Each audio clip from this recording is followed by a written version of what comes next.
Buenas tardes, bienvenidos a esta nueva reunión de la Fundación para el Estudio del Pensamiento Argentino e Iberoamericano, en la que hacemos presentaciones de científicos, pensadores, filósofos, y en esta oportunidad tenemos como invitado a Sirio López Velasco, un pensador muy relevante en estos momentos y desde hace años en América Latina. Él es uruguayo de origen, pero por razones políticas tuvo que exiliarse a Brasil y allí ha hecho una carrera muy importante y sobre todo desde hace muchos años él postula una filosofía que llamó ecomunitarismo y que brevemente dicho es una especie de conjunción entre el comunitarismo y la ecología profunda. Él mismo la califica su teoría de utópica en el sentido bueno de que es una propuesta que nunca se puede realizar totalmente porque es indefinidamente mejorable y realizable. Pero no voy a dedicarme a hablar de esto, sino que le voy a dar la palabra a Sirio y le voy a pedir muy especialmente que nos hable de un tema, porque el tema del fundamento ético de su propuesta es evidentemente una parte esencial en ella. Entonces, creo que es muy importante que él nos cuente cómo pensó el fundamento ético de su propuesta, porque tenemos bastante olvidada la ética. Y, eh, y luego que nos diga cuáles son las propuestas fundamentales. Él habla de tres propuestas desde la ética, pero aplicadas al comunitarismo. Así que vamos a hablar de eso. Como ustedes saben, estas son breves notas, no duran más de media hora, así que lo vamos a dejar a Sirio que hable y se explaye en estos 25 minutos que le quedan. Sirio, es un gusto tenerte con nosotros y te dejamos la palabra. Muchísimas gracias, Celina, por la presentación. Te agradezco mucho a ti y a Cepay. Y para aprovechar este tiempito que tenemos, claro, vamos a decir aquí solo grandes líneas. Invitamos a eventuales interesadas, interesados a bajar de internet por lo menos tres libros. Ética Comunitarista, que es un libro de 2009 que presenta las líneas generales de mi propuesta, y dos libros muy recientes del año pasado y de este año, acaba de salir hace 2 semanas, que es Filosofía Comunitarista Aplicada. Esos tres libros se encuentran buscando en algún buscador de Internet. En relación a la ética que fundamenta el comunitarismo, yo digo que se trata de la ética sin más. ¿Por qué?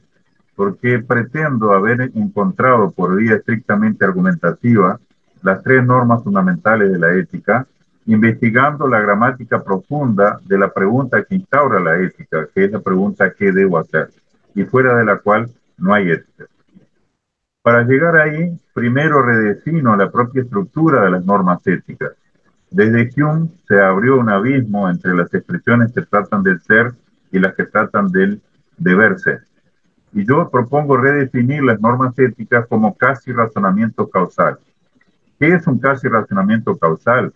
Es una estructura lingüística que comienza con un deber, debo hacer tal cosa, no debo hacer tal cosa, después sigue el operativo por qué, y después viene un enunciado que yo puedo discutir según la lógica clásica como verdadero o falso. ¿Y cuál es la gramática del casi razonamiento causal? Es la siguiente. Si en la discusión argumentativa ese enunciado se acepta como verdadero, entonces es válido el obligativo que encabeza ese casi razonamiento causal. Y si en la discusión argumentativa ese enunciado se revela como falso, entonces no es válido el obligativo que inicia el casi razonamiento causal. Dos ejemplos, uno de validez y otro de no validez. En la validez, debo proteger a los ancianos porque yo protejo a los ancianos hacia la sociedad más solidaria y yo quiero hacer la sociedad más solidaria. En caso de aceptarse el enunciado que sigue al operador por qué, entonces queda legitimado el obligativo que dice debo proteger a los ancianos.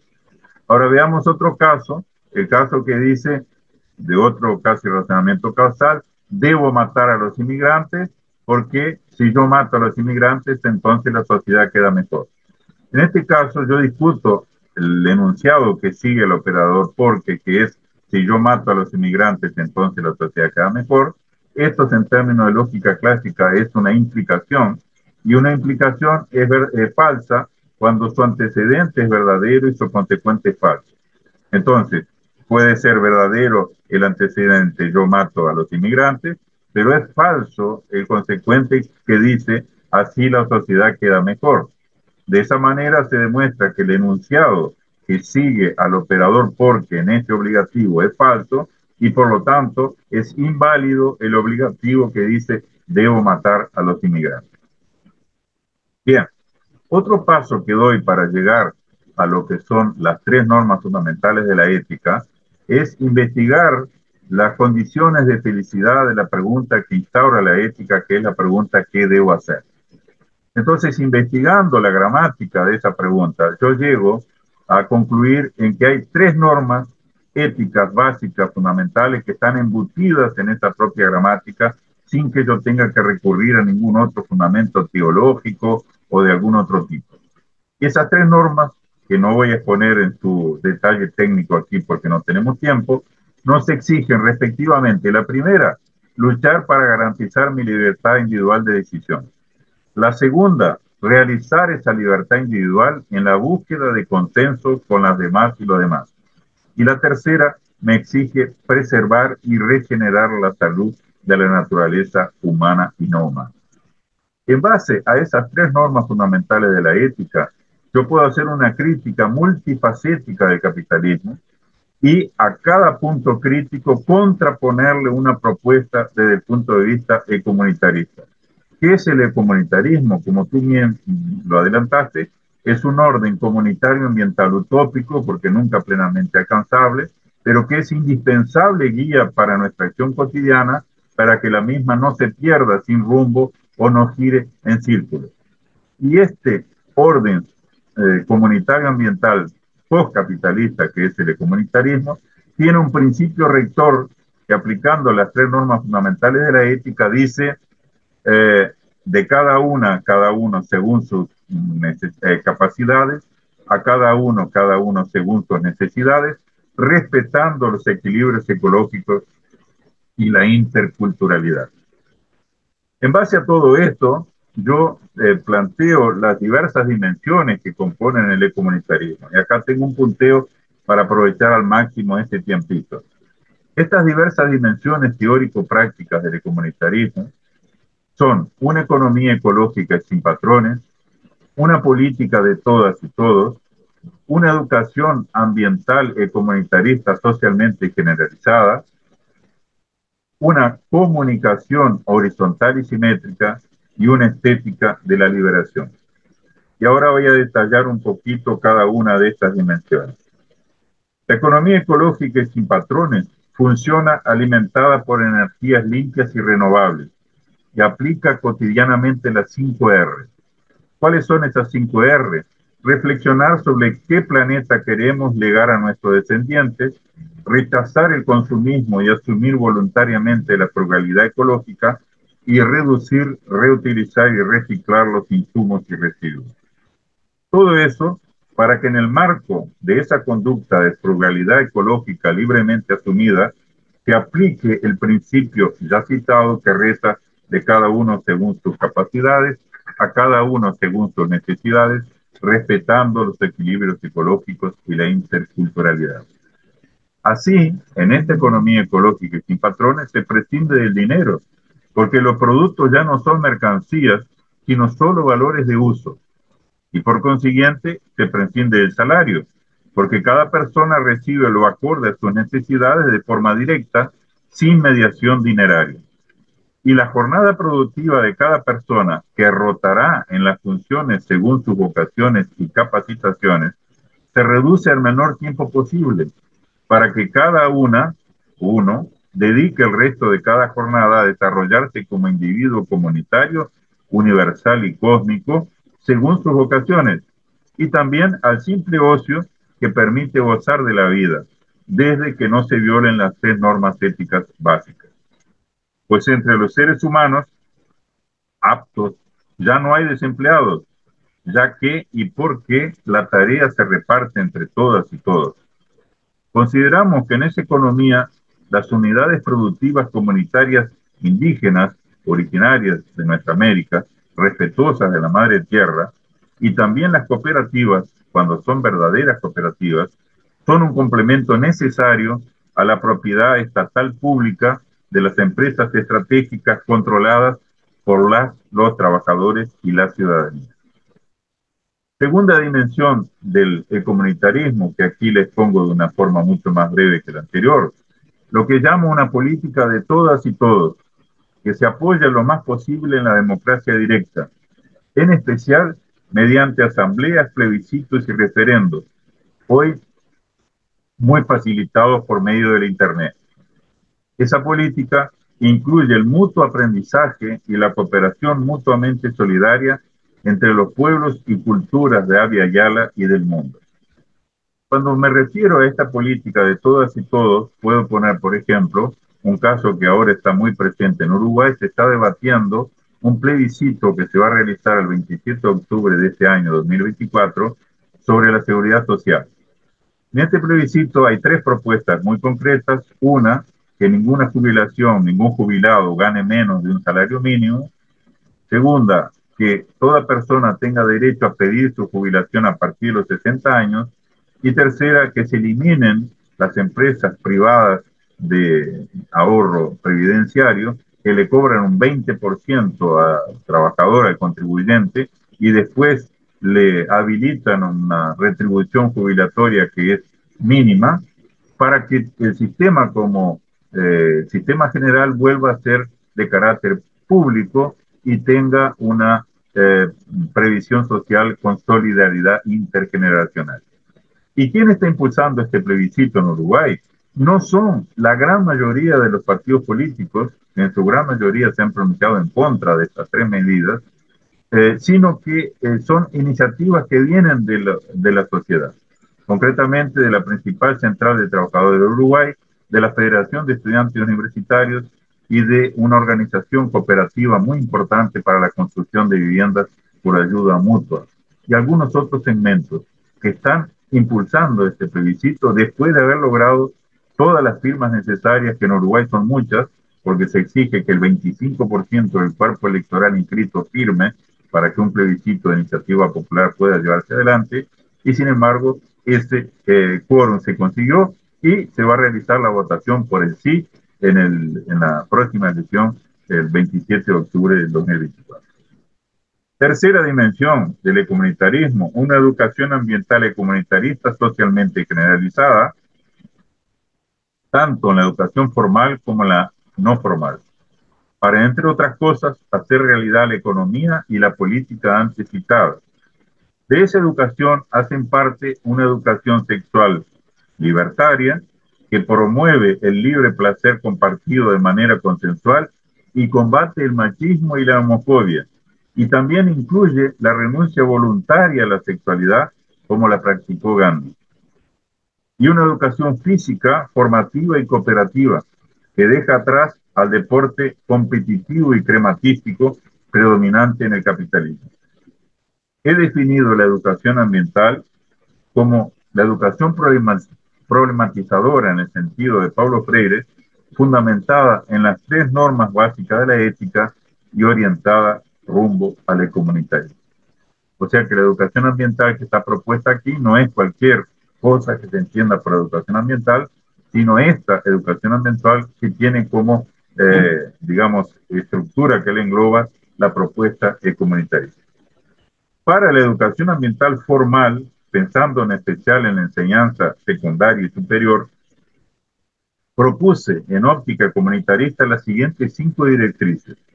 En vez de abordarlos en abstracto, vincular los contenidos programáticos de cada disciplina a cuestiones socioambientales relevantes para que los alumnos y la comunidad, para los alumnos y alumnas y la comunidad, en especial la que está más cerca de la institución educativa.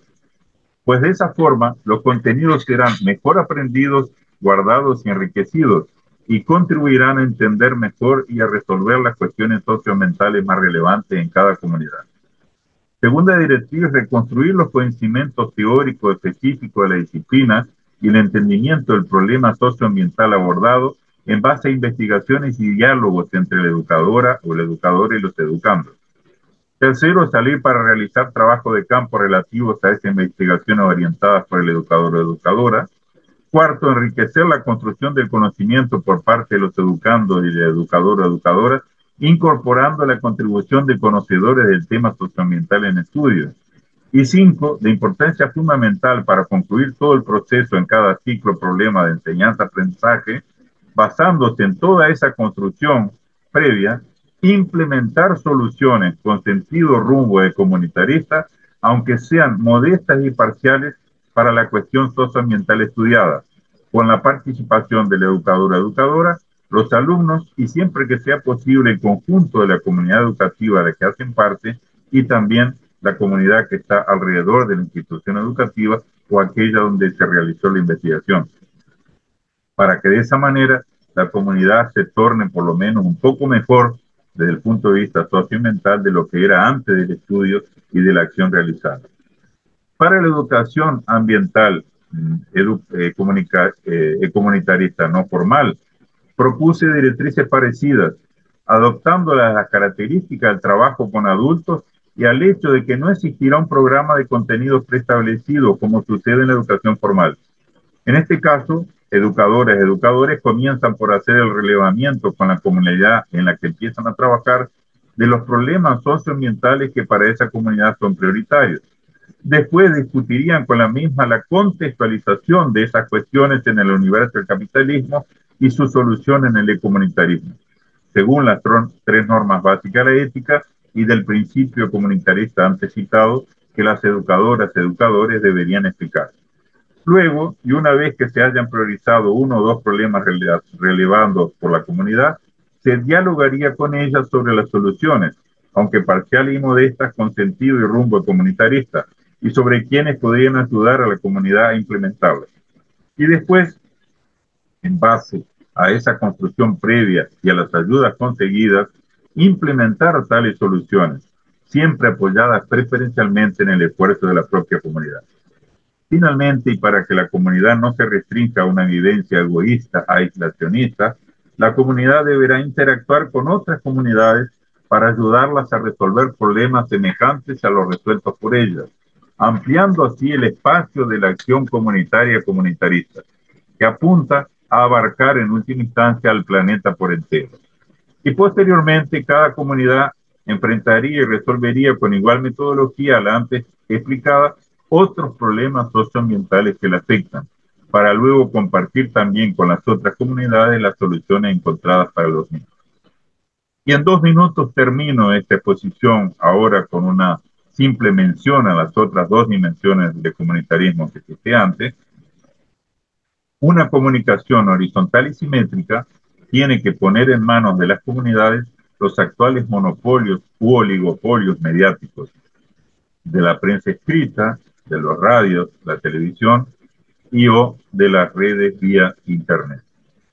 Y por último, una estética de la liberación, que a todas y todos proporciona los medios para crear arte y a todas y todos educa para disfrutar de la vida, de la naturaleza humana y no humana, cuya salud debe ser preservada, regenerada, como le exige la tercera norma básica de la ética, y del azar.